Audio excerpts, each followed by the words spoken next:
Fique comigo porque eu tenho certeza que você vai agregar valor aos seus conhecimentos. Queridos, eu quero iniciar informando para você que eu entendo que naquela época, a época dos faraós, eles se denominavam deuses e exigia desta maneira um certo tipo de reverência e até adoração. Na verdade, quando a Bíblia nos afirma que Deus endurece o coração de Faraó, eu observo que nas 5 primeiras pragas, o próprio Faraó foi quem endureceu o seu coração por si mesmo.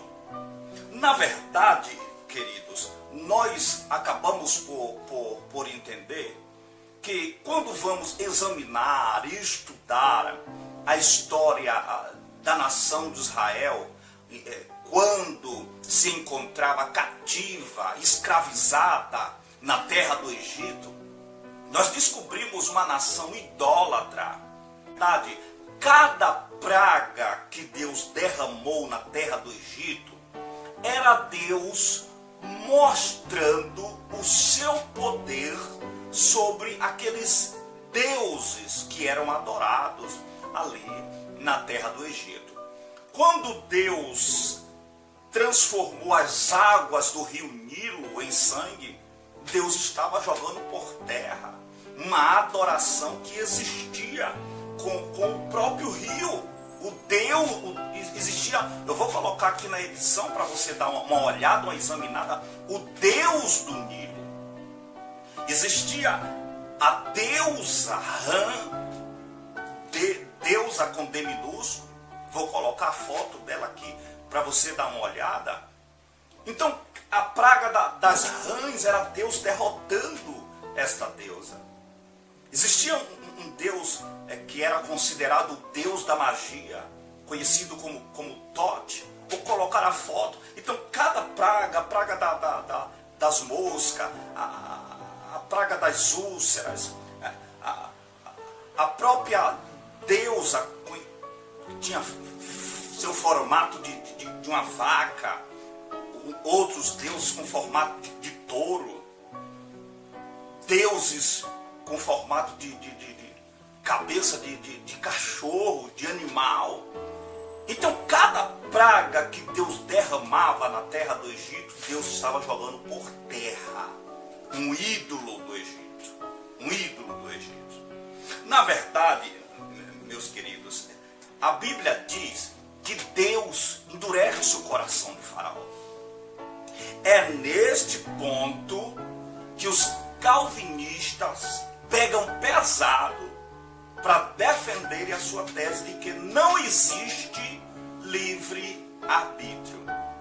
E eles perguntam, se existe mesmo livre-arbítrio, por que Deus interferiu na decisão de Faraó, endurecendo o seu coração?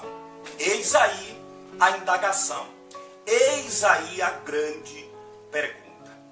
Na verdade, eu conheço um Deus, o Deus da Bíblia, que sempre primou, sempre gostou de glorificar o seu nome em todos os eventos bíblicos. Na verdade, quando você vai lá para a história de Gideão, no capítulo 7, versículo 2 e 3, você observa Deus falando com Gideão e dizendo da seguinte maneira: é muito, Gideão, o povo que está contigo, para eu dar os midianitas nas tuas mãos, para que Israel não se glorie perante mim, dizendo, a minha mão me livrou.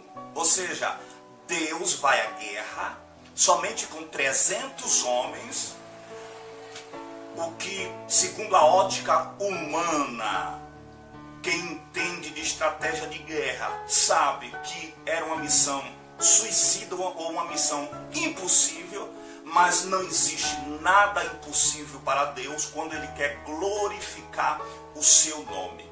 E somente com 300 homens, Deus joga por terra os midianitas e glorifica o nome dele, para que a nação de Israel reconhecesse que Deus permanece sendo Deus independente das circunstâncias, independente da situação.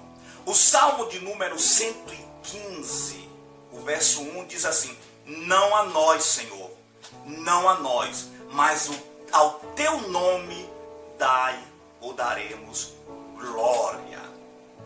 Vamos para a Bíblia. Olha o que diz aqui no livro do Êxodo, capítulo 14, o versículo 4 diz assim: e eu endurecerei o coração de Faraó para que os persiga, e serei glorificado em Faraó.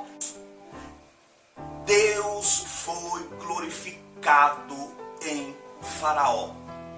Começou a clarear a sua mente aí, começou a entender o porquê da razão de que Deus endureceu o coração, o porquê do que Deus fortificou numa tradução hebraica do endurecimento ali, o porquê que Deus fortaleceu o coração que já era duro, endureceu ainda mais o coração de Faraó.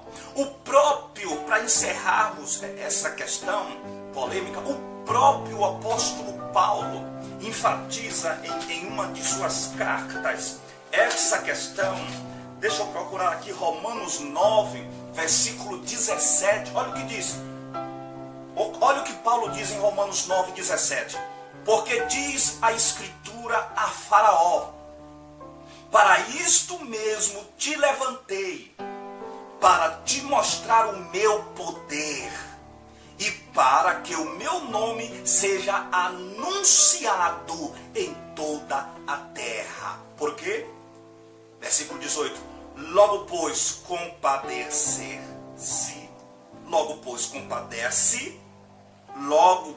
compadece, de quem quer, e endurece a quem quer, para a glória do seu santo e eterno nome. Deus endurece o coração, fortalece o coração de Faraó para exaltar o seu nome, para glorificar o seu nome.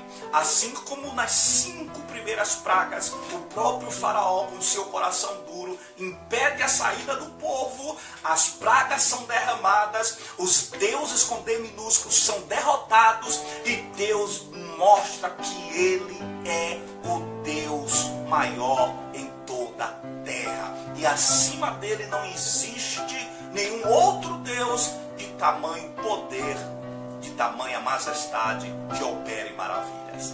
Encerro aqui agradecendo o seu tempo disponibilizado. Se não é inscrito ainda no meu canal, clica aqui nessa palavra vermelha, aqui abaixo do vídeo, aqui, ó, desse lado aqui, tem uma palavra aqui, inscreva-se, clica nela, vai aparecer um sino cinza.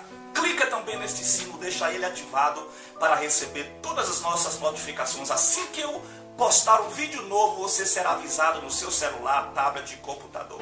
Um abraço do seu irmão em Cristo, Raimundo Bispo.